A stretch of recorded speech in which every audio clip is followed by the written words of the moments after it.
warahmatullahi wabarakatuh. Waalaikumsalam warahmatullahi wabarakatuh. Allahu akbar. Allahu akbar. Allahu akbar. Allahu akbar. Allahu akbar. Allahu akbar. Allahu akbar.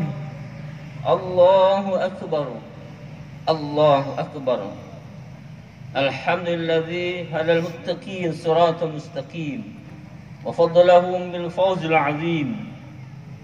Ashhadu an la ilaha illallah wahdahu la syarika lah. Wa ashhadu anna Muhammadan abduhu wa rasuluh la nabiyya ba'dah. Allahumma salli ala Muhammad wa ala alihi wa ashabihi wa ummatihi ila yaumil mab'ad. Ittaqullaha haqqa tuqatih wa la tamutunna illa wa antum muslimun. Saudaraku jemaah salat Idul Adha yang berbahagia, rahimakumullah. Alhamdulillah pada hari ini yang penuh dengan kebahagiaan, keberkahan dan kemuliaan, kita sama-sama merayakan Idul Adha, ya. Walaupun masih ada dalam sebuah proses protokol kesehatan, tapi kita tetap yakin bahwa Allah lah yang menciptakan semua dan mengambil semuanya apa yang kita hadapi pada hari ini. Jamaah rahimakumullah. Demikian juga sekarang dan mulai tahun ini jamaah haji kita di Indonesia telah menunaikan ibadah dengan terbatas, dengan protokol yang sangat ketat sekali. Tapi insya Allah mereka mendapatkan hajjam mabrura wa sa'yam maskura. Amin ya rabbal alamin. Hadirin yang berbahagia, dari ini marilah kita tingkatkan keimanan kita dan ketakwaan kita kepada Allah. Sebab kita telah melaksanakan selama 11 bulan Hijriyah. Dan sekarang adalah puncaknya keistimewaan di bulan Dzulhijjah dan salah satu bulan haram di sisi Allah Subhanahu wa taala. Pernah Nabi dengan pasukan 1.500 akan haji dan umrah ke Makkah. Tapi apa yang terjadi? Orang-orang Quraisy, ya, orang-orang Yahudi, musuh Islam mencegah, nggak boleh masuk ke Mekah saat ini. Sahabat protes, ya Nabi, kita rugi, kita tidak bisa masuk. Oh enggak apa-apa. Saat ini kita enggak masuk Taiful Makkah. 14.000 pasukan Muslim datang ke Mekah Al-Mukarramah. Masya Allah, Allahu Akbar. Jamaah rahimakumullah, Allahu Akbar, walhamd. Proses Idul Adha merupakan momentum yang sangat baik untuk kita dan merupakan puncaknya kecerdasan hamba Allah. Ya. Allah telah memberikan sebuah kecerdasan multidimensi dalam tubuh kita. Intelektual, qalbiyah atau spiritual, ibadah kepada Allah. Ya. Dan ini dibuktikan dengan penyembelihan seorang nabi kita, Nabi Agung Ismail alaihissalam. Ya. Secara akal tidak mungkin.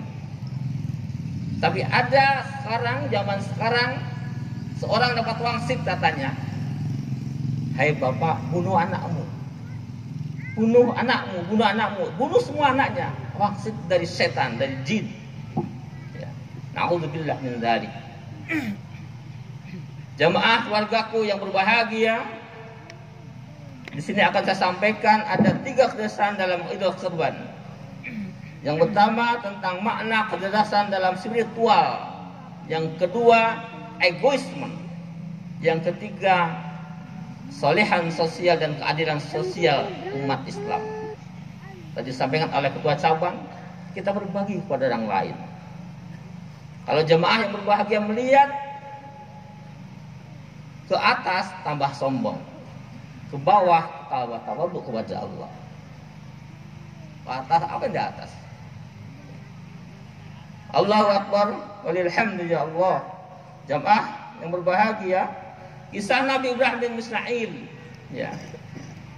Dalam surah As-Saffat ayat 100 sampai 111, Allah tidak hanya mensyariatkan kurban untuk kita, tapi esensinya di situ ada satu doa. Ya. Bayangkan jamaah yang berbahagia ketika Nabi Ibrahim sudah tua renta, tidak punya putra, tidak punya turunan, sedihnya minta ampun. Ya Allah, kasihlah aku turunan ya Allah. Ya. Di sini ada makna bahwa kita tidak hanya ikhtiar, tidak hanya usaha, tidak hanya kita mencari dokter yang spesial ke luar negeri kemana-mana, tapi tanpa doa nonsen. Ya. Tidak ada apa-apanya. Doa itu ruhul ibadah. Kita kaya, kita punya segalanya, tanpa doa kepada Allah tidak ada apa-apanya. Allah berikan putra, keturunan saleh Nabi Ismail alaihissalam. Dan secara akal tidak mungkin seorang bapak menyembelih anaknya. Tetapi dengan ketawaduan Nabi Ibrahim kepada Allah, dengan ketaatan kepada Allah, ketika Nabi Ibrahim menyampaikan, ya anakku, gimana? Ada perintah Allah, aku suruh menyembelih kamu. Laksanakan ayahku, itu perintah yang hak, yang benar. Ini menandakan bahwa sesuatu yang sangat tinggi spiritual Nabi Ibrahim alaihissalam. Dan beliau selaku bapak tauhid dari para nabi dan rasul. Maka ketika Bismillahirrahmanirrahim, Rabbi habli minas salihin, ya Allah, kasihkah aku seorang putra ya Allah, keturunan yang soleh ya Allah. Fabasyarnahu bighalamin halim, kami berikan, ya engkau berikan sebuah putra ya Nabi Ibrahim, Nabi yang santun, yang baik, yang taat pada Allah. Jamaah rahimakumullah, Idul Adha yang berbahagia. Ayat ini menunjukkan bahwa doa itu yang paling penting dan utama bagi seorang tua untuk mendapatkan solehan anak, solehah putra putri kita. Ketika ada problem tidak punya anak, problem ekonomi lemah, ekonomi kurang, doalah kepada Allah, mintalah kepada Allah. Iya karena kedua, iya karena nasta'in. Allah tempat kita, Allah tempat curhat kita, jangan curhat orang lain. Nih bapak ibu jamaah curhat sama orang lain, bisa ditambah-tambahkan curhatan itu. 1 jadi 2, 2 jadi 3, 4 jadi 10. Terjadi fitnah di antara kita. Jamaah salat yang berbahagia, kebasahan diri kepada Allah itulah esensi kurban dalam Idul Adha tahun ini. Okelah kita nyembelih, tapi ketaatan pada Allah dalam bahasa psikologi transendennya sangat tinggi sekali. Kalau kita transenden kepada Allah sangat tinggi, udah apapun ikhlas. Ikhlas, ya ikhlas. Kita dikasih sakit, alhamdulillah. Rezeki banyak, alhamdulillah. Kurang, alhamdulillah. Itulah siklus kehidupan manusia. Makanya diusahakan setiap orang mampu mukmin, kalaupun tidak punya lebih rezeki, berkorbanlah pada tahun ini. Kalau enggak tahun depan lagi. Ya, sila jamaah berbahagia ada. Tapi kita, Nabi Ibrahim mengaku saya punya kerendahan diri, punya kelemahan diri, punya tidak kekuatan, la haula wala quwata illa billah. Kita lemah di hadapan Allah. Ya. Ada contoh seorang gagah, berani, ganteng, tapi ketika sombong Allah lumpuhkan dia, tidak bisa apa-apa. Dia punya harta melimpah, sombong, Allah bakar hartanya. No, nggak ada apa-apanya. Kita meninggal yang dibawa apa? Harta nggak mungkin, jabatan nggak mungkin, mobil 5 masuk kuburan nggak mungkin. Ibadah kita kepada Allah. Ya.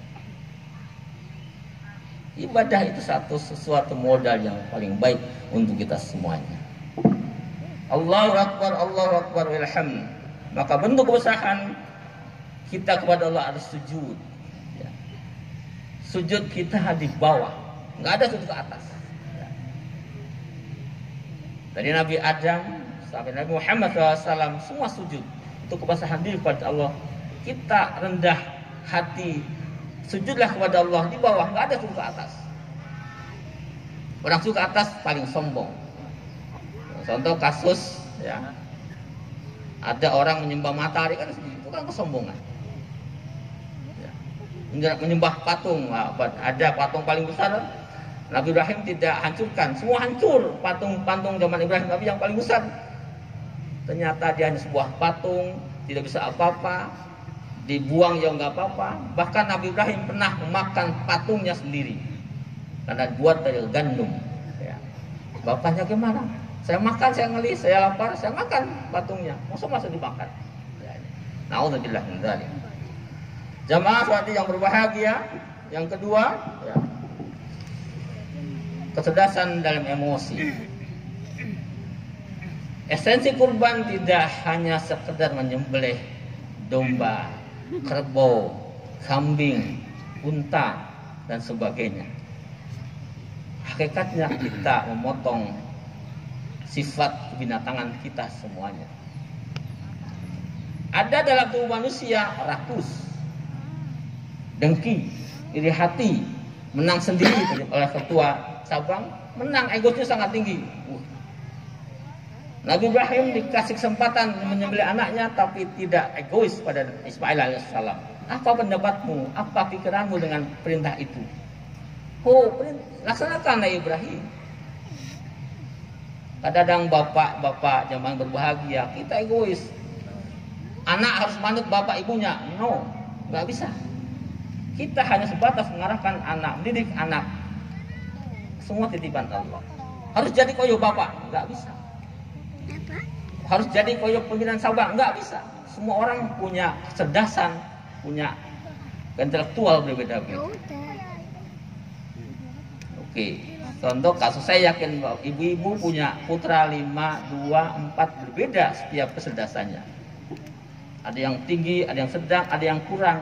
Itu adalah ujian kita. Saya punya contoh seorang ibu bapak, 1 cacat, 2 tidak.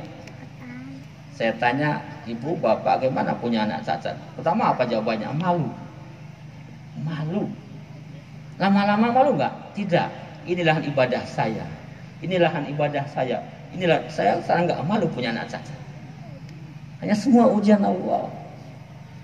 Bahkan ada sampai meninggal pun sabar dan tabah bapak ibunya pada anak-anak yang cacat itu. Dia punya kelebihan. Makanya jangan menganggap remeh orang lain.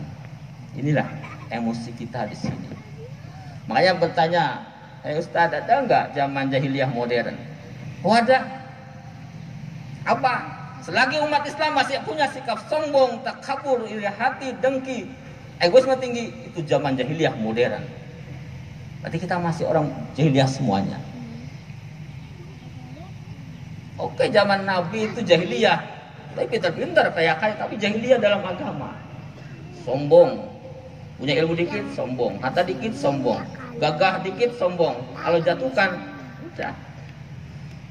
Makanya kasus COVID yang kemarin sudah terjadi, itu ujian kita semuanya. Kita sabar, tabah, dan mengalami sakitnya COVID. Alhamdulillah, Allah kurangi penyakitnya. Ini jemaah yang berbahagia. Jadi itulah tentang egoisme kita harus berbagi dengan orang lain. Yang terakhir, makna cerdas dalam kesolehan sosial dan keadilan sosial. Amin Rais sering mengatakan, ya, kita tidak hanya tauhid pada Allah. Ya, vertikal pada Allah baik, sosialnya horizontal juga baik. Berarti kalau ada umat Islam, umat mukmin belum baik kepada sesama, tandanya kepada Allah belum baik juga. Akhlak itu cerminan hati manusia. Dalam Al-Quran disebutkan bahwa esensi hati itu yang kalau qalb itu bersebatas luarnya saja. Fuad dalamnya itu perantara. Sulb yang paling dalam. Ceritanya, kalau kita tanya hati yang paling dalam nggak pernah berbohong. Tanya qalb pasti berbohong. Ya. Insya Allah, ibu bapak jamaah berbahagia, monggo kita kuatkan solehan kita di masyarakat, berbagi, berempati orang lain. Kita dulu susah, sekarang kita enak, bagilah orang lain. Ada zakat, infak, dilajismu, masukkan situ. Ya, berbagi kita. Satu sisi bahwa kita sedang survei bahwa orang-orang yang sedekah, orang-orang yang empati itu bangga hatinya melihat orang lain bisa. Dia bisa makan, dia bisa bekerja. Kita senang, alhamdulillah saya bisa bantu dia.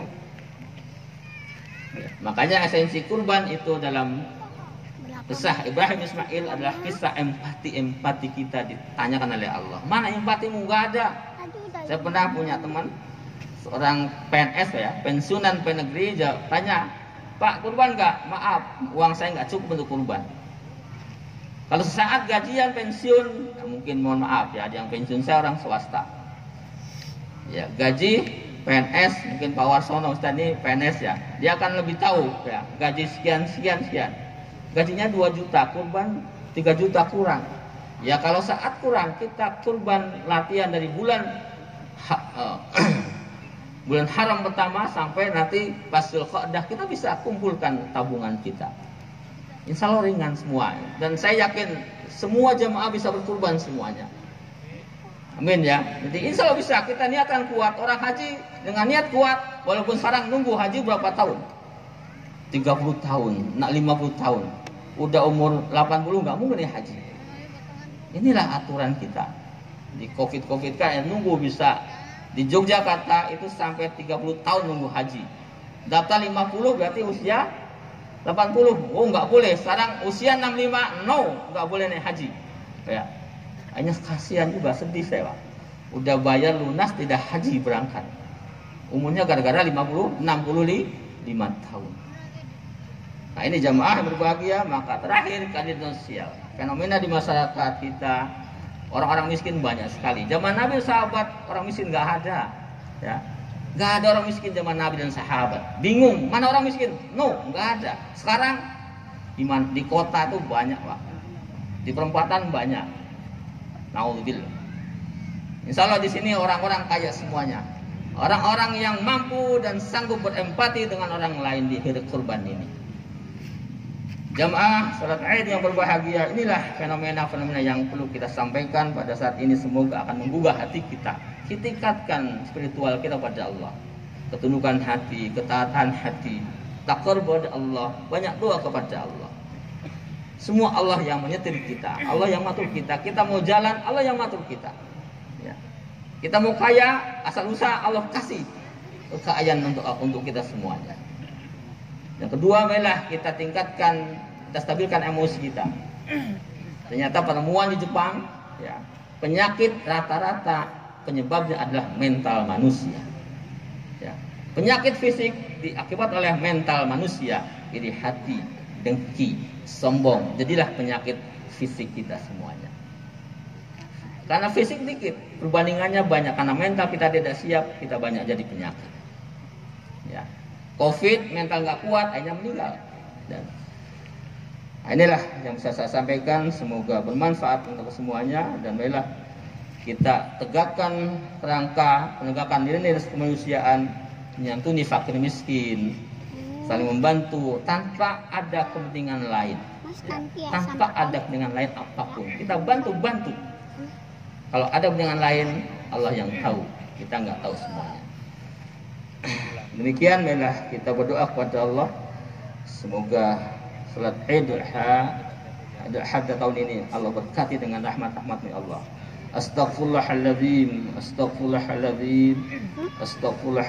Allahumma salli wa sallim wa rahmatika rahmur rahimin. Ya Allah.